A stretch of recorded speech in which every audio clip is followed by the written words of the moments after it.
When it comes to EVE Online, every player wants to know the most effective tactic available. You want to know the meta. The meta controls everything. It determines what will and will not happen. Knowing the meta will alter your views, make you question your reality. It might even make you laugh. And now, you're part of it. You're watching The Meta Show.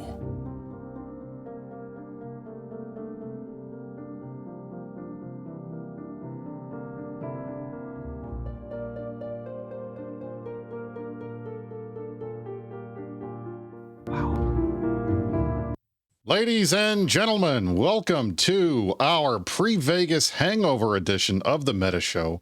I'm Brisker Ball. I am joined alongside the Matani. Today is October the 16th, 2021. In less than a week, 5 days for some of us, 3 days for some people, if your name happens to be the Matani.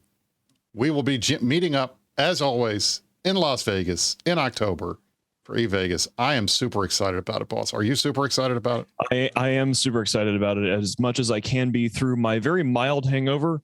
I want to give a shout out here that Toasty Nick is absolutely has the tea on me, mittens, looking like a suburban dad on his day off. So this is my sort of SpaceX branded hangover hoodie. And, you know, I've just been, I earned my battle scars last night on the Rampage Incorporated stream with Brisk and Nam and Merc. I don't know if some of you guys caught that. It was like a 3.5 hour odyssey. And honestly, they're all looking better than me today. Like they drank twice as much as I did. And so, you know, you got to give props where it's due. And, you know, I'm holding up really well. Like, I'm not saying it's the end of the world hangover, but I honestly, I think I earned the L compared to the Rampage guys last night. So it was a lot of fun. I had a great time. It's just a little slow on the recovery. Well, I mean, that's the thing. Like, not everybody are elite athletes like myself and Merc and especially in the drinking department. And last night was the culmination, for those of you who watched the show, of our Oktoberfest beer tour, which was about 2 weeks long. It included a number of very, very good beers, including the one we had last night, which was the Weihenstephaner Fest beer, which was the highest rated. We gave it a 10.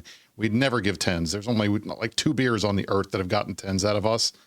And we gave this one a 10. And it was a great night. It was a fun night. I think we all drank about 12 to 15 of those. And yeah, thank God for Smarty Parts and Mrs. Brisk saving my life with all of the hangover cures that she's managed to put together. So that was good. So if you want to go check that out, go check it out. My girlfriend has been very solicitous and wonderful in patching my burping, farting, hungover ass back together today. So shout out to her. Wow. Okay. But we actually do have some, it's not just gonna be all like, hey guys, we had beer. Like, there's some actual space stuff going on that we're going to be digging into. We have some, you know, honestly, it's very high school, right? Like, basically AOM is throwing shade. Fulcrum is throwing some shade at Norris, and Norris is snubbing all of these. Anyway, whatever. Like, it's sort of RuPaul's Drag Racy. I don't know where I'm going with this, but it feels sometimes when we get up here on Saturdays, sometimes we're going to talk about spaceships blowing up, and sometimes we're going to be talking about angry internet nerds pointing fingers at each other and saying, no, you're the RMT guy. No, it's like literally the fucking Spider-Man meme of, you know, just Fulcrum pointing at Norris. Norris didn't start this, but it's been an escalating drama. And so that's kind of one of the things we have today, because it might go big picture, galactic chessboard, rearrange things. If the AOM FRT thing escalates and kicks off and goes someplace interesting, that's going to be the next big thing. But I don't want to pitch it as if it's already the next big thing, because right now it's literally just every week or so, Fulcrum is saying Norris is getting banned or Norris is bad or whatever, which either could be a gear up for a campaign or it could be an indication of fear and anxiety from AOM as regards to FRT. So that's kind of what we have our eyeballs on, and when it comes to like the next big potential thing. So here, I mean, if you want to look at it, here is our handy dandy screen where we can look at this stuff. And as you can see, this was the latest post by our dear friend Fulcrum, smearing the reputation of FRT's leader, Norhouse. So he talks about FRT being, one of the unquestionable winners of World War B2, which we have branded the Vietnam War. So make sure you get it right next time. The Fulcrum, Vietnam War, please. motherfuckers. Vietnam War. They lost some of their home and they moved around, but in the end, Fraternity got out of the war pretty unscathed. They didn't lose a ton of ships. They didn't lose a ton of supers. They were smart enough to wait to jump into M2. So they kind of didn't have some of the problems that some of the other big groups did. And I think everybody viewed them, despite the fact that they were nominally part of Pappy, that these guys were the winners. Now, what do we have here again? Yet another post. This was submitted a couple days ago by Fulcrum, put on Reddit, and it rehashes the same stuff that he did the week before. And he keeps talking about how all Norhouse guys keep getting banned. All of his characters are banned. Norhouse is banned. Nextorian hasn't logged in a month. Norhouse's cat was on for like 2 days and then never came back. What is going on? Is he being banned? What do we know? There's the claim of a 4 trillion-isk neg walleting from RMT, which doesn't make a lot of sense to me. Because that neg wallet, that screenshot from years ago, guys, like there's buyer and there's seller stuff. Like this is all rumor and stuff, but like the generally understood rumor, again, we don't know if it's true, but sort of like the accepted backroom thing is that like the Fraternity neg wallet incident from like 4 years ago or whatever was for buying at scale, right? And so it's really interesting because like you see people that look more like they're on the seller side throwing shade at somebody who was on the buyer side, because the difference between if you want to buy a buttload of ISK and you do it through the black market, you shouldn't do that. The right thing to do is just go to CCP and do what like the aluminum tycoon did, like, because periodically rich people come to play Eve and they're like, I'm going to set 50 grand on fire. That's how White Noise, call back to the branch war. We're talking 2011 here. White Noise was funded by a very wealthy Russian. Rumor has it. Allegedly. And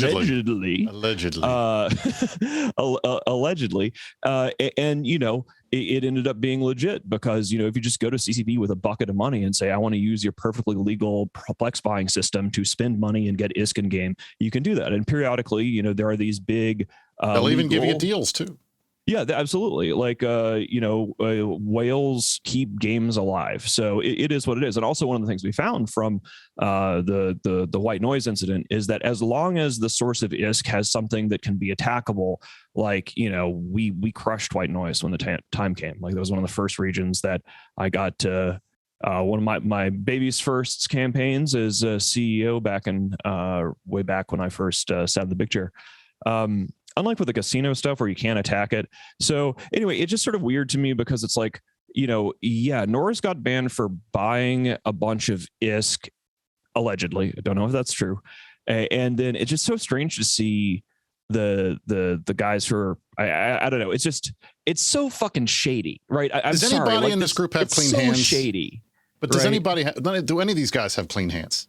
Yeah, I mean, that's the thing. Like, if you're sitting in a glass house throwing your stones, that's fine. But Fulcrum, as far as I'm aware, AOM has had problems with RMT and botting too. And if you look and you see look at the whenever fucking they pie yank, chart of shame, for God's sake. Correct. When you yank, when you're seeing your guys, Titans and Supers, getting yanked in a ULI and killed during GM week, you have to ask yourself, maybe some of my guys are doing bad stuff. But you can't sit here and just because you haven't been banned or you haven't gotten busted for something specifically, that you're going to go after Norhouse with all this stuff. You got to have a little bit more evidence than, he hasn't logged in a month. I mean, my God, I'm glad people don't know what buy alts are because if people, also I have a reputation for not logging into the game. So, but it is a little like, ooh, you haven't logged in. And I just didn't expect it. Of all these various dramas. Yeah. Right? So, another thing about this is I don't want to take sides in any of this shit, right? Like the one thing, this is like sort of an Imperium policy thing, I guess. But, in the aftermath of the war, I think that there's a fair amount of, as far as we're concerned, Pappies are still Pappies because as far as goons are concerned, when we go out and do something, if you're in the Imperium, you go out and do something, the Pappies go back to being Pappies real quick. right? The moment that we're doing anything, oh, suddenly you're all pappy Wow, again. Horde and Test are in the same fleet again. How did this happen? Exactly. And so my attitude is fuck all y'all. And I want to run a lawnmower over the entire galaxy again, but I don't want to have us go out there and like get stuck in on one of these like slap fights or these things. It's basically pox on everybody's house.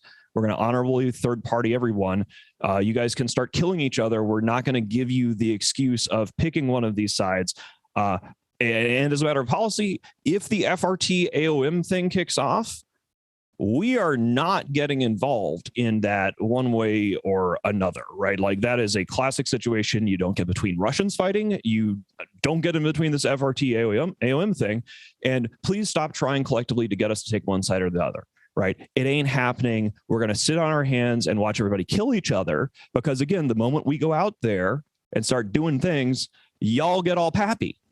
Right. So also we have Vegas coming up. You have a few weeks to murder each other without the Imperium really doing anything other than murdering our own livers. So, yeah, have fun with that. I have to say, I am kind of happy that the war has calmed down to the point, or at least, the Vietnam portion of the war is over. Yeah. And Test is hiding up in Outer Passage, and the rest of these guys are out crabbing their eyes out. We'll talk more about crabs. Right. Yeah, exactly. But the benefit is, my big worry last year was that while we were in Vegas partying, because that's what we do, that the bad guys who don't have lives would be out there trying to fuck with us. And that was something I was worried about. But fortunately, COVID hit, and we didn't have to worry about it, right? I guess there was a silver lining to not being able to leave your house during the war, Eve because we got to didn't happen. Right. Eve San Diego didn't happen either. So the good thing is we don't have to worry about that now, but I'll be interested to see if anybody does do any of these big moves. There's been so many attempts at that over the years. Like it's almost Vegas. Like a ritual where like either Vegas or FanFest, the puppies will try to do something. Like I remember several FanFests where like Vince tried to get frisky with a dread bomb or something, or somebody did something stupid, but we have a lot of very bored, not bored, but very dedicated people who bring their battle stage, bring a war laptop with you. I don't think that's going to be an issue this Vegas at all, but it's always been funny in the past for people because, everybody goes to FanFest and we're sitting around like drinking and going like, hey, let's check in. I want to see these dumbasses are up to something. Let's see if we can turn it into a trap. So, we'll see what happens. Right. Hope springs eternal. So moving on, we're going to go into the Nullsec Power Hour here real quick because we have a little bit of drama. It's interesting drama, but it's drama that I think has been kind of below the radar. Mm-hmm. So not everybody's aware of what's going on in the North. And I wanted to walk you guys through it because it's an interesting story at the very least. And it's got some backstabby, back and forth type stuff going on. So at least, hey, it's something to talk about. So we're going to go into the Nullsec Power Hour. We're going to talk about the upcoming fights between RHP and Volta. And you're going to get the whole background from me here right now.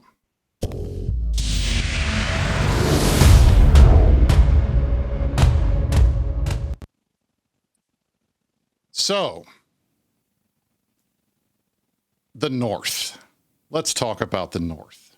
The Northwest specifically, right? We're doing correct. We are talking about the Northwest. So when we were back in the day, Darkness controlled most of the North, and that was Guardians of the Galaxy, Darkness, Sword Dragons group. They controlled the Northwest for a considerable amount of time. Thanks for the raid, Pando. Oh, Pando, thank you. Pando raided us. We're saying hello. Thank you, sir. We got to talk about you in a little bit because you had a good conversation with CCP Rise about these crab modules we're going to get to in Piercing the Corporate Veil. That sounds like news. But getting back to the whole situation here. So the North has basically been it's basically been Somalia for a while because there's nothing up there but random groups fighting with each other.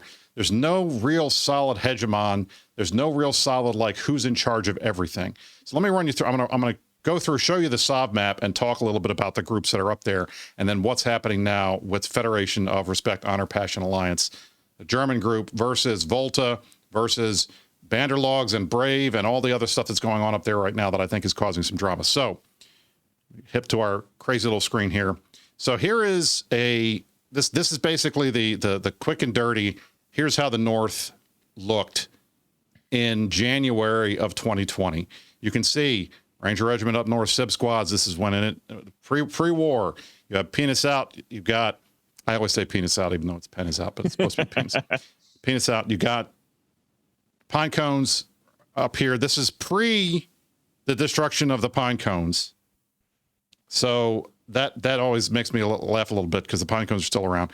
And basically, you've just got a lot of these little groups. It's very balkanized up there. So here we go we're going to play this. You can see some of the groups move around. Fraternity goes up there. Conifers takes over for a long time. The pine cones were up there for a while. French Connection took a giant chunk of the space up in the northwest. Then basically pine cones gets just dumpstered. Here's the start of the war. Horde takes Fountain.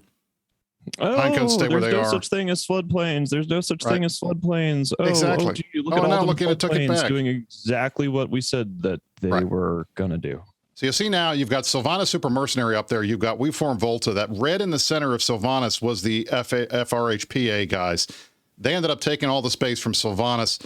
So the way that the North kind of ended up, you had Tri holding Clown Ring, our favorite system.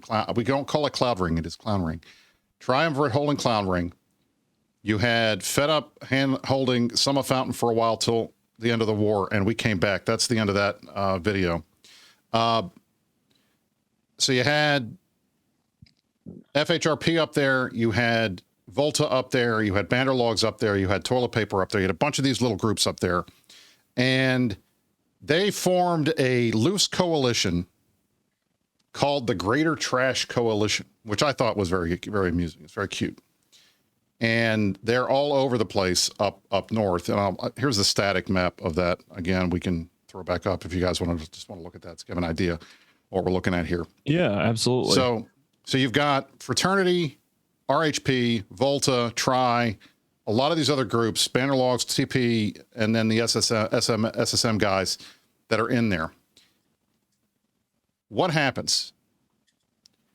Brave announces they're moving to Pureblind. This upsets a whole bunch of stuff, okay? Not the least of which is that the RHP guys have been very hardcore independent. They don't want to be part of any of these blocks. They ended up, I think they paid tribute to Volta. So I guess you could argue maybe that they were Volta renters, or at least that they were paying Volta off not to take their space. But they were in a loose coalition with Volta. They were helping Volta out. They were doing stuff with GTC, and essentially they got tired of it. They didn't want to be pushed around anymore. And the result was when Banderlogs starts fighting Brave, Volta is with Brave. Volta's like, hey, we want Brave to move to Pureblind. We think these guys are great. We think this is going to be a good amount of content. We have a major Nullsec alliance moving up here to our area. This is what we want. So they agreed with Brave. Hey, Brave, come on in. We'll help you out. They helped get their foothold in Pureblind. And as I'll pull this up and show you the map of Pureblind right now. Brave, they're not doing great. They've got, you get my handy dandy little, where is my, I got to whip my pen out. We need like a laser pointer and something or other. Yeah. My pen. There is my pen. So Brave has taken like one constellation down here. That's all that they have. And they're still staging at a 5ZX up at the top of the screen there. You can see that there. And then that's what they've taken. That's all they've taken so far. Okay. But what ended up happening was during all of this fun, in the middle of a fight, RHP sets Banderlogs blue and then sits on the structure that Banderlogs was defending against Brave and Volta. And Volta's like, what the hell just happened? So they send out this ping, and I'll pull this up on the screen. They send this ping out saying, RHP have been removed from the GTC coalition. They've decided to betray us and have already set FRT, Horde, Banderlogs, and others blue expressly against our agreement. More details to follow, but as of now, RHP is set red. They were spooling on our iHubs during a strat op against Banderlogs well in advance of us confronting them about this. So Volta's saying they got stabbed in the back. by these guys that were arguably ostensibly part of their coalition. Now, what does Volta, what do the RHP guys say? They say the opposite. They say Volta betrayed us. That Volta fleet nuked a roaming RHP gang without any warning while we were blue. There was no formal declaration of war or any other warning, as honorable alliances would do it. I kind of want to just go bully these guys, honestly. Well, this is the thing. And this is the thing. This is the thing. And I will say this. I've talked to the RHP guys a lot. They are very verbose. They want to get their message out. And they're very concerned that Volta has a very solid propaganda machine, which makes sense because like almost immediately, like the first post any of us saw was this one from Volta talking about this war starting. And basically they're saying this is RHP's leadership. They're doing bad by the members and they're goofing off and doing stupid shit. And the result is now they're in a fight that they're going to have a hard time winning. And let me be blunt.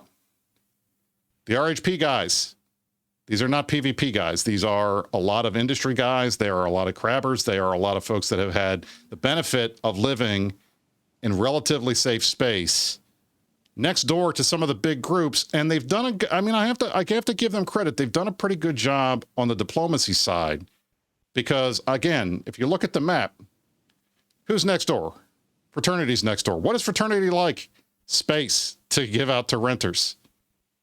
So the fact that they were at least able to stay independent enough that Fraternity didn't just take their space from them, that's pretty solid. Tri hasn't done it either, and neither has Volta. But now Volta's pissed, RHP's pissed, and I got to say, if you're going to put me in a have to pick between like one of the most hardcore group of PvPers in the history of EVE Online versus RHP, I hadn't, the thing that got me and the reason, and we're not going to go mess with these guys because they're just so small scale. We'd sort of ruined this lovely fuckfest or whatever the hell that's like. I love the chaos that I'm seeing in the Galactic North. It reminds me of after we purged Tribute in 2019, and sort of like let 100 flowers blossom. But what got me was I didn't realize that their full official name was Federation of Respect, Honor, Passion Alliance .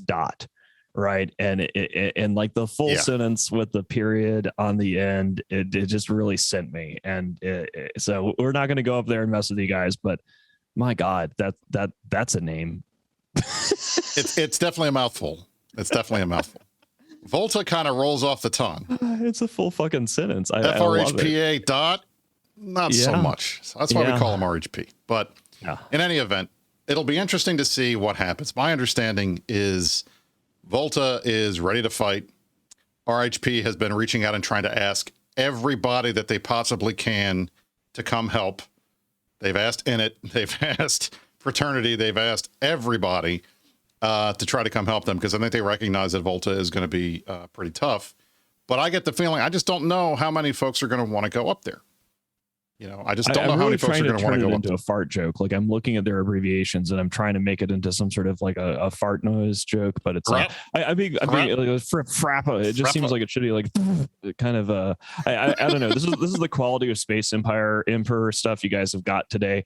I'm a little bit dumber and a little bit punchier, but yeah, it is interesting to see these things develop because these level of hilarious these kind of hilarious fuck ups and the kind of amateur hour mistakes that you're seeing happen across the galaxy are one of the reasons why like the Imperium isn't going to be going to war in a direct way or take sides on any of these things. Because frankly, you only really get a chance to see some of the really hilarious, like, oops, did they really do that shit? If you let groups that have never had a chance to have a shot at Nullsec get out there and fuck up and faceplant and get involved in silly dramas and make some enemies and stuff. So, that is one of the reasons why we started glassing stuff and then not conquering it. We just we would purge our enemies' crap and then leave because then you create a garden of interesting, whatever the fuck this is exactly, but it's Exactly. more interesting than just a renter zone, that's for sure, because fuck all landlords forever. All right. So hey, you know what? If the renters are rising up and they're pissed off and they want to fight back, good for you guys. You have nothing to lose but your chains, guys. That's it. So let's do it. All right.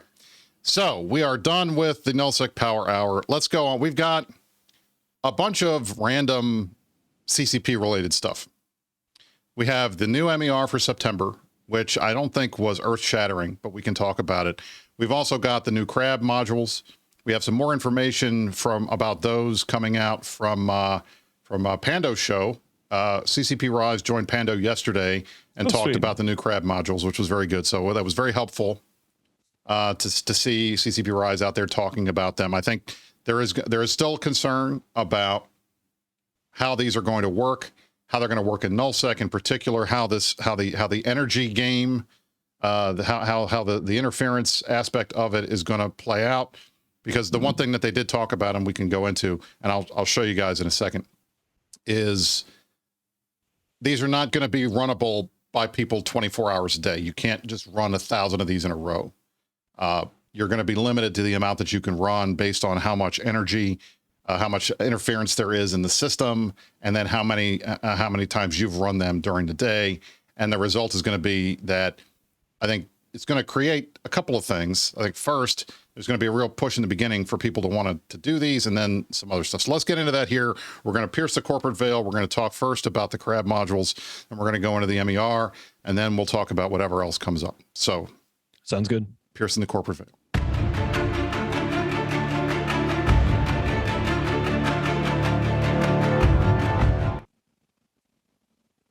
So as you saw, as we talked about last week, you have the all-new capital gameplay, Summon the Swarm. This was announced. We talked about it briefly. We ran one of the sites on the show for you guys 2 weeks ago to show you how it works. We have some new information about it that was added in terms of energy. There's been some feedback provided on the forums. You guys can see. But essentially, they've set it up so that these beacons, you can launch 3 of them or so a day from one per character. And you can only run a certain number. We don't know the exact numbers of how many you're going to be able to run per system per day. But that's going to do a couple of things, I think. Obviously, one is going to make sure that people have to spread out. They can't just do them in super safe places. The more that they're being run, the greater chance that you're going to be pushed to the edge of a super cap umbrella or somewhere where potentially you could get dropped and you would not be able to get saved by a fleet. So that's something that makes them a little more riskier. There's been a couple of other things that they did. They tuned the fighters, as I understand it. The fighters were getting attacked quite a bit by the drones in these sites. They've toned that down, which means that it seems likely now that you're going to be able to run these with a super carrier rather than only being forced to use dreads. I think that's good because that's what we wanted. We wanted super level type anomalies. We didn't really need a dread thing, especially given the prices of dreads right now. We wanted to see more supers in space, more titans in space, because we like to see supers dying. And unfortunately, I think the biggest issue with the crab module has nothing to do with the module itself. It has to do with the inability of people to be able to replace their losses if they do risk these ships and lose them. And that's what I'm kind of worried about the most. Do you want to get on your dread soapbox? I got new information here, guys. So as you know, if we're going to have to rant about this every week, I want to make sure that I have the updated data provided to me by our expert industrialists, because I don't know what the fuck I'm talking about. I basically listen to people like Kunmi or Angry Mustache or Penguin Bacon in this case. Had some pretty interesting statistics here. When we're talking about how much water it takes to produce something, in this case, when I say water, I mean the P1 planetary interaction, output water. 2.8 million M3 of that P1 is required to go into a Wyvern. And the Wyvern costs 91 billion ISK to build. We went on a little rant about this on the Rampage Incorporated stream last night because Kunmi was throwing some stats our way and I was horrified, as one would be. And yeah, so that's just to sort of make these things, put these in a bit context.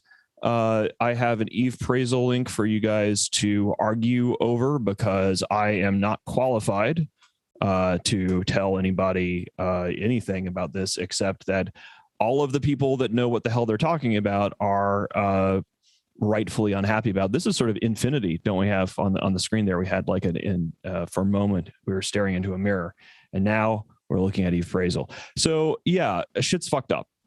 Shit continues to be fucked up. Yeah, I great. And for the guys who are excited and looking at who I follow on Twitch, of course I follow Amaranth. Everyone follows Amaranth. Mrs. Brisk told me to follow Amaranth. So that's why we watch it. We have to keep her numbers up. We got to look at her numbers and see how she's doing. Anyway, if you guys were watching Rampage, you would understand the Amaranth thing, but that's for another show. Anyway, okay, continue, boss. Sorry about that. Yeah, no, it's all good. So one of the questions here is, why are we running with the Wyvern as the example? Like, why is that the Economist's like Big Mac price index? Like, why are we going with that? We're using the Wyvern because people are not ever really going out of their way. I mean, some people like them, I guess, and they're great and all, but it's not normally like, gosh, I want to have a Wyvern.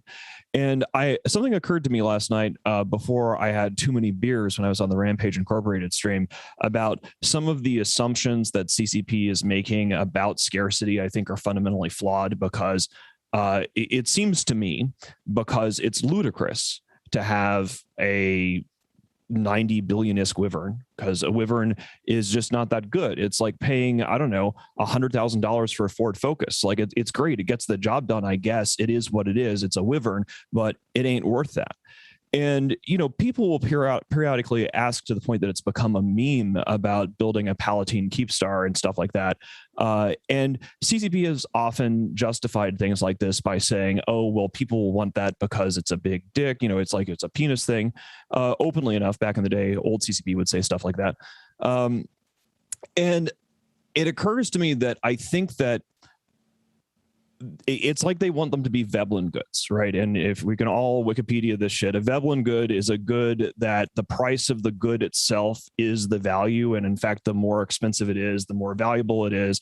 And this is usually a thing with like luxury goods. And I think that there's a fundamental misunderstanding. Louis now, Vuitton I don't know, bag or a Rolex watch, it doesn't cost $3,000 to make a Rolex. Exactly. Like the value of the good is the fact that you can show that you bought the really fucking expensive thing. And, you know, I don't know if CCP gets enough into the psychology or the sociology or the figuring out how the humans actually behave stuff enough to think things through here. But there does seem to be a fundamental and repeated flaw in their logic about pricing and encouraging behavior. Because here's the deal. Veblen goods in the real world are not destructible in the way that stuff is in EVE Online, right? So like if you were going to get a Louis Vuitton bag, or you were going to get yourself a bunch of black pearls or whatever, and then as you're walking along, somebody hot drops your purse and you don't have your purse anymore, you probably wouldn't want to, you know, spend that money because, you know, the thing might be destroyed. So suddenly it becomes a very different calculation. If buying that bag means it's going to be stolen, no one's going to buy the bag. Exactly. And so one of the things that just doesn't work, and I think that CCP has just not gotten this, even in the reams of player behavior data that they should be collecting and have, is when stuff gets too expensive, but it's also just as destructible as before, only the super rich are going to go out and crash Ferraris into trees, and everybody else is going to run for cover. And then pretty soon, nobody's going to build the Ferraris anymore because there's only like they become like alliance tournament ships. Like, you know, it is not economical to just crash bar guests into everything, even though that would be hilarious, fun, and that's great. So, you know, I just think that it's weird. The reason I bring up the assumption about the Veblen goods is that it seems extremely anomalous to me that a video game company would have the entirety of the production line for their end game ships And like, I'm a death to all super caps guy. Like, I'm old school. I think, originally Titans and supers were dumb. I come from an era where we called we called them motherships, and we made fun of people who called them mommies, toonies, desies, iskies. So old school wise, like, I've always been a fierce critic of these fucking things, but it just seems insane to me that when back in the day, the company was like, these are the in-game ships. Now we've got faction Titans, faction dreadnoughts, and all of these things. And, the carrot to reward the in-game behavior of the individual pilot to chase after this stuff is just busted now, because it's not an interesting, like, nobody's going to strive to, like, if you built a Wyvern right now, everybody just make fun of you. Like, why the fuck did you do that? Like, why'd you do that? Why did you cart around 2.8 million M3 worth of fucking P1 water? CCP. Like, is there anybody at CCP that did this thing on their spreadsheet, which all of our like industry guys out in Nullsec have already done, have been making fun of in Feldistry for a while now, and gone like, yeah, we want to have our in-game, not even the really good ones. Like, here's your just basic get the job done Caldari super carrier, nothing special. It's a Wyvern. Enjoy your 6 freighters worth of water you need to move. Just now. Like, what the fuck? Like, has anybody at CCP play tested and tried to build from scratch a fucking capital ship? Like, have they actually tried? Like, has anybody over there that designed this damn thing hauled however many fucking freighter loads it would take just to put a Wyvern in the cooker and try to source that much water and then move it around? Like, come on, guys, come on. Exactly. So we have the crab module. It goes live. And this was the new news. We just had the news to come out, and I will pull it up. After begging them to tell us when it was coming, they told us when it was coming. It's coming. 19 October. When is that? That is Tuesday. So we are 3 days away from these Concord Rogue Analysis crab beacons going live. Crab beacon, I guess, is kind of like an ATM machine. I guess I should just call them crabs instead of crab beacons. Anyway, the crab goes live on October 19th. What is going to happen on October 19th? We don't know. I don't know how many people are going to run these. I don't know where they're going to run them. I don't know what they're going to run them in. I think we have some guesses, because it seems to me that I've seen so far the super carriers and dreads, particularly the Revelation, are the best for running these. Now that they fixed at least supposedly they have fixed the fighter aggro issue. But I don't know. I don't know who's going to want to run them, who's going to take the risk. If it's just going to be something that the big null blocks do, like in 1DQ or in 39P or somewhere where there's definitely an umbrella that can warp to it. But I guess you probably wouldn't want to do it in there. You want to run it somewhere. We're going to publish a guide in the Imperium. Like, we're not going to regulate these things when they come out, because we have to see what CCP actually delivers. But we do have some of our best smarties, like Angry Mustache and the crew, are working to at least have some guidelines for Imperium pilots, as like, just here's what we think we know about these things. But any meeting about internet spaceship policy that begins like, oh, hey, I just learned about the new thing that they did, and a director is like, yeah, they added Facebook energy to the thing, and I'm just like, what they did what they did there's right. Energy mechanic, right? And it's like the kind of you see in a fucking mobile game, and it's like, if you want it to just be a daily quest, just say you can only do it 3 times a day. Like, the energy stuff is just a little bit too close to like the mobile game microtransaction zone, and to be honest, not want to go there. And to be honest, what I was critical of it, I mean, when we discussed this in the CSM, because, and I said, look, what's the point? Okay. The energy, it's like 3 times a day per character, but it doesn't matter who starts the crab module. Anybody can complete it. So at the end of the day, you could go and say, hey, I need your buddy to jump in a carrier real quick, spin this thing up, and then get out, and I'll run the site for you. So if you have you can just cycle alts through it. Yeah, you can cycle alts through it. Exactly. You can cycle alts through it. You can cycle your buddies through it. I'm sure people could like, hey, give me a cut and I'll cycle this for you since you already They've hit never your done anything like this before. There's easy ways around it. Weird. It's just weird. They don't normally do like mechanics like that. So it's just like, huh? Like I don't know. Yeah, we'll see where it goes, right? Like the challenge that CCP needs to present here is that they have created a supply crisis. We're gonna try to go big brain here, and I am warning here, I'm not a macroeconomics guy, but like they've created a supply crisis because they have completely and utterly fucked the supply chain for actually building any capital class vessel, and there's yet to been any kind of public acknowledgement about the fact that every industrialist that actually knows anything has been screaming about this, and now even I'm talking about it.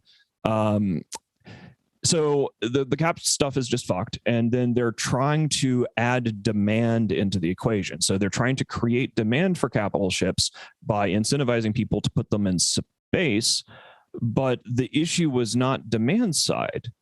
You know, the demand for capital ships is actually, you know, everybody, you know, we want to smash them into each other. We want to throw capital ships at each other. And the reason why we are not throwing capital ships at each other is not because we don't want to, but because it takes 2.8 million M3 to build a fucking super carrier, and not even one of the exciting ones.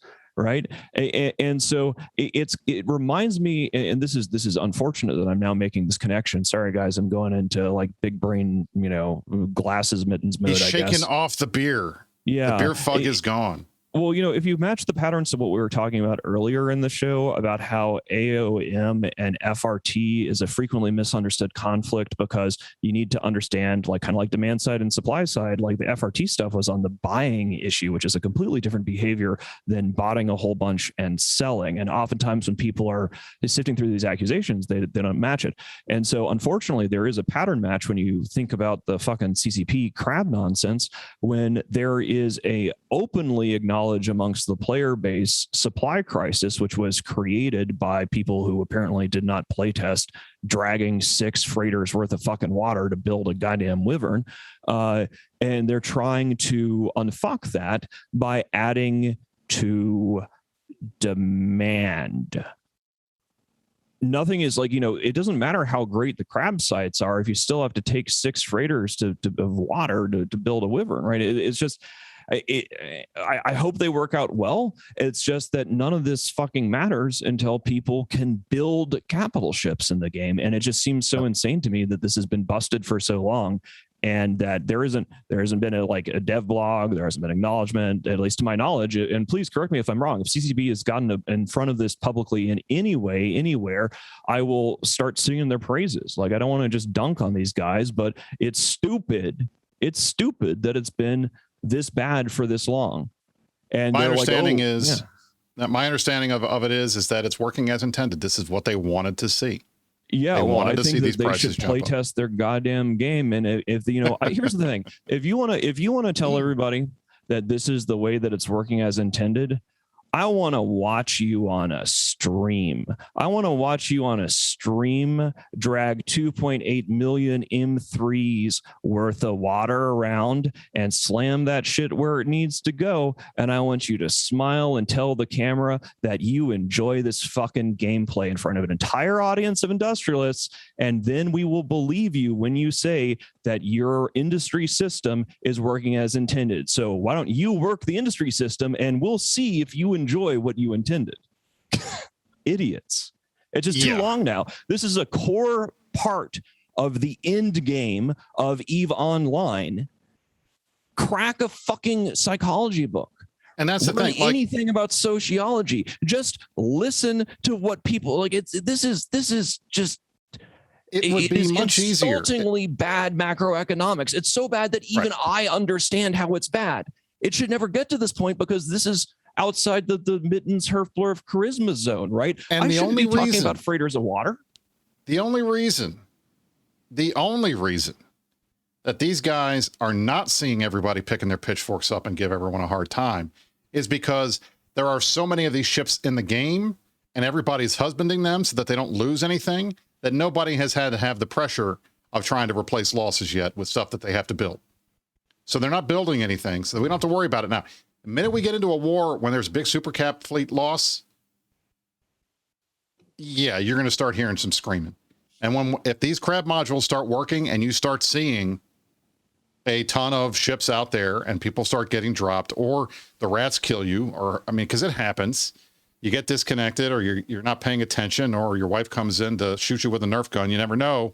Some things happen, and you get distracted and you lose a ship. Then maybe we'll start seeing some pressure. But at least for now, there's no reason for it because there isn't really any pressure because there's nothing going on. You know, there's somebody in chat saying, why isn't CCB hired? You know, they had an economist on staff a while back. They do have econ people, and they were very loud and put CCP Ghost on stream a whole bunch and be like, look, here's our resident psychology guy, and he does all these amazing things with the new player experience. And it's like, well, can we get a little psychology guy in the incentive structure of the whatever the fuck industry gameplay loop is? Like, that would be cool. But so, like, you know, this is the reason why I'm just pounding on these guys about it every week, because there's no fucking excuse. They literally have been marketing the fact that they have a psychology guy, and, you know, go do some psychology about that industry stuff, please. Just a bit. I mean, to be fair, I think the whole thing that they had Ghost focused on, and it makes good business sense, is working on NPE stuff. So I think that I've never really seen an area that had his fingerprints on it, at least in the Nullsec fun and game zone. But it is one of those things where, like, the people who are coding this thing could walk down the hallway and ask that dude, be like, yo, man, what do you think? Whatevs. There you go. All right. So what else is going on? So the other big news of the week, CCP news of the week, and this is only going to matter to like 6 of you, but I'll bring it up anyway, because, you know, you 6 people spend a lot of money buying your MacBooks. So now you're all excited. Finally, after years and years and years of having to use Wine, there is a native Mac client for EVE Online. So congratulations, all you Mac guys.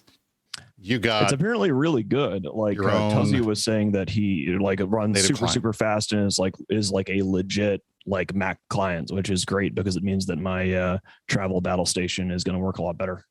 That's what I'm looking forward to. And I got to actually, before we leave for Vegas, I need to go downstairs and get my MacBook Air and make sure that EVE, the new client, is downloaded and stuff so we can see it. So, all right, let me pull. So before we go any further, I did want to say, because I noticed that he's in chat, Dakin Ball, happy birthday. I promised you a shout out for your birthday last night on Rampage. And despite the fact that I was 3 sheets to the wind, I still wrote it down. So I didn't forget. So happy birthday, my friend. All right. We have 10 minutes left. We can take some questions from chat if we want to do that. That's exactly what I'm going to suggest. Because okay, here we go. Mittens and I, we have, over the last 2 years of doing the show, have gotten away from the Cool Kids subscriber only mode thing that used to be a standard meta show practice for like the last Cool Kids Club. Yeah. Last 15 minutes. Yeah, absolutely. Last 15 minutes. We haven't done that in a while because frankly, you're all cool kids to us. Oh, but really it's more because we just can't shut our mouths long enough to actually read anything you guys are writing in chat most of the time. So because this is a light week, we have time, we can start chatting about whatever we like. Yes, I'm gonna, and we'll go from there. I'm gonna put us into Cool Kids Only mode because I can, and hell yeah. So actually, we should now be in Cool Kids Only mode, and yeah, like as the hey, what is this thing? Things are happening. I'm trying to operate, doing something live here. Oh my god, we're doing it live. We're doing it live. There you go. I see it. We are in subscribers only mode. It has happened. All right. Okay. So one question that was asked before we went into Cool Kids mode. Magnus Manhammer asks, Brisk, what is your main way of making ISK? I have a job.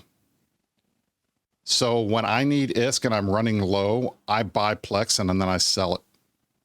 Because that is the absolute most time efficient way for me to make money in this game. That's what I do. That's it. All right. That's it. When is the next Goon War going to be and with who? Well, that's obviously a future plans question. I was going to say future plans, bingo. Future plans. Somebody hit bingo, I'm sure, right now. Absolutely. So, we'll just sort of have to see how things go. Like, basically, we are going to Vegas, right? So like I said earlier in the show, everybody has a couple of weeks to murder each other and not too much worry about what the Imperium is doing. And you know, that's really the thing is that we have seen that whenever we venture further afield, Pappy immediately pappies up. So if you guys want to see what the next Goon War is, stop being Pappy. Right. Like we are basically the way that this is going to go is right now, all these motherfuckers want us to deploy fully or do something and then they can get back together and try to degrade our power in the same way they were doing pre-war. And instead, we are just going to keep doing our thing, which I'm not going to talk about on the meta show. And, you know, we'll have to see what develops. But step one is the Pappy should probably stop being Pappy. Let's see. What else do we have here? Another birthday shout out. Shout out to my Init Bro Veer. Happy birthday, my friend. I just saw that Panda did a roam for you, so I'm glad that you guys had fun. In terms of incline gameplay, what's your favorite thing to do in Eve? I am a complete anti-support whore. I just absolutely love nothing more than swatting frigates or other sorts of things down. I don't know why. I think it's some sort of I love Osprey Navy issues. I love giving missile. Giving missile is just like it's my like one of the first things I started doing in this game, like in terms of like a big Great War op, was the whole VCB thing where we just run around bumping into things, screaming "give missile" and local. And so I think I still just enjoy giving missile at the end of the day. And I'm sort of an aspirational, like I'm messing around with ONIs and I'm sort of aspirationally hoping to get good enough that I won't embarrass myself too badly in an Orthrus if I don't divert into like VedMac land. So that's where I am in terms of client stuff. And yeah, Brisk, how about you? The question applies to both of us. Favorite in client thing. I mean, honestly, I like hanging with Merc and Nam and doing our small gang roams, and I love doing our structure bashes. I know you guys think it's funny that we like killing structures, but we do. It's very relaxing. It's fun. We get to hang out. We fart around. We have our races to see who can get highest DPS, who can get last blow. We do all kinds of stuff like that. We make it fun. So we like to clean up space trash. So if you guys have any random systems full of posses that have not been fueled in a while, let us know. We will be there to shoot them. Got it. Battle Angel asked, why does CCP start to spread information away from dev blogs to streams, Twitter, Facebook, YouTube, Reddit? That's a good question. And it's one that I've asked them. And I think my biggest issue with it is it's hard to know where all the information is. It's hard to get it in front of people. And it's great that they want to do shows. Is a ball of twine. I mean, it's like, imagine a cat biffing around a ball of fucking string. That's CCP's org chart. Who fucking knows? Like, that's probably the real answer is, you know, I mean, I'll tell you, as far as I can tell, the reason why they don't like doing dev blogs is because dev blogs take forever and it's something that's written by committee and it's not easy or quick for them. And they'd rather have their guys working than writing blogs about what they're doing. They'd rather have them doing it. And that makes sense to me. And that's why it's easier for them to go on a show. It's easier for them to put a post up on Reddit. The community team can do something like that very quickly because that's their job. But the hard part is when you're talking about like a dev blog, you need the designers who are working on the thing to write about it because they're the ones who know the mechanics. But these guys are not always the best when it comes to writing, and not always are they the best when it comes to writing in English. So it comes down to you have to have a team working on it, and it just sucks up a lot of time. That's why they don't like doing it. That being said, my understanding, and it is still the same understanding that I had last week, is that we should get some kind of a news item, hopefully before Tuesday, but it'll more likely than not, given their track record, it'll be on Tuesday about the crab modules, about the energy stuff, and making sure everybody understands that. That is still my understanding. They're still planning on doing that, at least as far as I know. If that has changed, hopefully somebody will tell me and I'll find out about it. Anyway, sorry, I got it. You got a good question? No, I got this dude. So this is this Tharg 76 guy was whining about how I wiped my mouth after I drank water and said, I noticed that he said that, and then you did it again. I was hoping you did it on purpose. Like panty waste is good. I haven't heard that. Alex, I love it when people who don't know me are like, Alex, one only needs to observe how poorly you've positioned those models behind you to glean what a distorted sense of perspective you have on most things. Yeah, it's called being lazy and throwing stuff on a shelf and not worrying about it. But not exactly like, I mean, I got my Constitution sitting over here. We haven't had one of these people to play with in a hot minute. This is interesting, but please do over here. So I'm gonna wipe my mouth more, because that makes me a panic. It's like, I love people like this. It's so rare that we get them anymore. Probably because I shot them all. That's absolutely the case. Normally we will have blown stuff, blown these guys out an airlock a while ago. But yeah, it's okay. I love it. It is interesting so somebody had a real question about like sociology books that I might recommend. Let me take a look. One good one when it comes to like group and org stuff is Tribal Leadership. That's always like a thing. It's a little cliche, but at least breeze through the Simon Sinek TED Talks, or just read Start With Why. That's a real good one.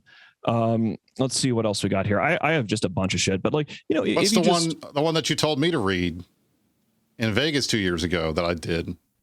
The Dictator's Handbook. Oh yeah, no, that's a real good one. That's more like political science-y, but it actually makes a lot of sense. I think the Dictator's Handbook is absolutely great. And Netflix actually then recently, Netflix's How to Become a Tyrant extensively interviews Bruce Bueno de Mesquite, or whatever the fuck you pronounce his name, who is one of the co-authors of that. Somebody says War College. Another book that I think is really important for understanding at least Eve behavior is Violent Politics, which was written by a War College guy in 2007 and 2008, and it's about the history of insurgencies and sort of the group dynamics that lead to stuff like that. So yeah. Yep. Those are a few to get started with. All right. I'm also being told it's Kinky Winky's birthday. We have a lot of In It guys that have the same birthday. Your parents must all got busy the same week or something, man. It's pretty crazy. We have reached the end of the show. Guys, listen. We are less than a week from Vegas. I'm excited. You're excited. We are. Obviously, next Saturday, we will be in Vegas. Mm-hmm. We've had a lot of people asking, are you guys going to do a show in Vegas? Can you tell me what about you going to do a show in Vegas? I have some great news for you. We are not doing a show in Vegas. Yeah. So what does that mean? That means next Saturday, you guys get a day off. You get to go outside, do whatever you want. You don't have to watch the show. If you're in Vegas with us, you can sit. Mittens and I will probably be at a bar. We'll do a show for you in person if you want. Yeah, I mean, I herf blurfs for free because I love sniffing my own farts. So, if you getting me to at Vegas, I talk. I don't really ever stop talking. So yeah, no, there'll be lots of blurfs herfed.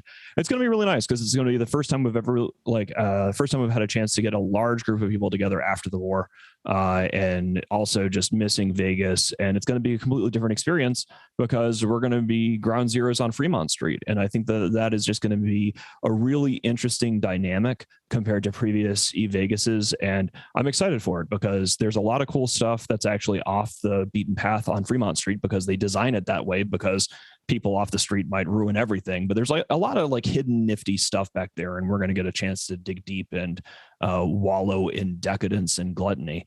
So yeah, should be good. It'll be great. We're going to enjoy ourselves. So everybody, this has been the Meta Show for the week of October the 16th, 2021. Today is Saturday. In 4 days, we will be in Vegas. I'm Brisker Ball, joined by the Matani. Thank you all for joining us. We'll see you in 2 weeks. Mm-hmm. Not next week, 2 weeks for the Meta Show. And you stay classy. New Eden.